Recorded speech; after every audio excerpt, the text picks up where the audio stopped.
होलहु जोड़े बेटावा बियाल हखी गे।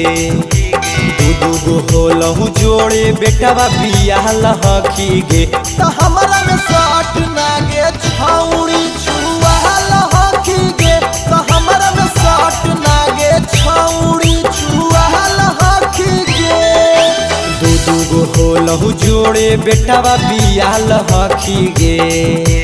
दू गो होलहु जोड़े बेटावा बियाल हखी गे। त हमरा में साट नागे छौड़ी छुआल हखी गे।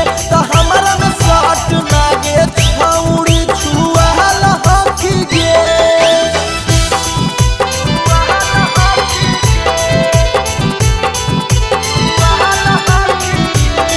Maa Pratima recording studio Sheikhpura.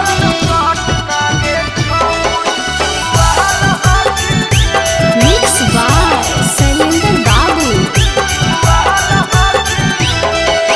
छवे महीना में लेनी जलमाई। गाँव घर नैहर में कहीं नम हंसाई। एगे छवे महीना में लेनी जलमाई। गाँव घर नैहर में कहीं नम हंसाई। दू गो जलमा के तू उमताल हखी गे। दू गो जलमा के तू उमताल हखी गे। त हमरा में साट नागे छौड़ी छुआल हखी गे। त हमरा में साट नागे छौड़ी छुआल हखी गे। हे गे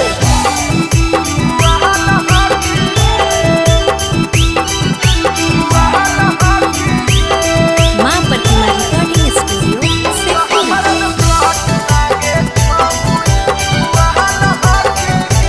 मिक्स बाय शैलेंद्र बाबू। हटल की जूटल ना उ देखल कौ। हमरे छेदल का पर भद्रा छेदल कौ। हे गे छौड़ी हटल की जूटल ना उ देखल कौ। हमरे छेदल का पर भद्रा छेदल कौ। आर्यन अखिल सके पहले से खाल हखी गे। शैलेंद्र निशांत के पहले से खाल हखी गे। त हमरा में साट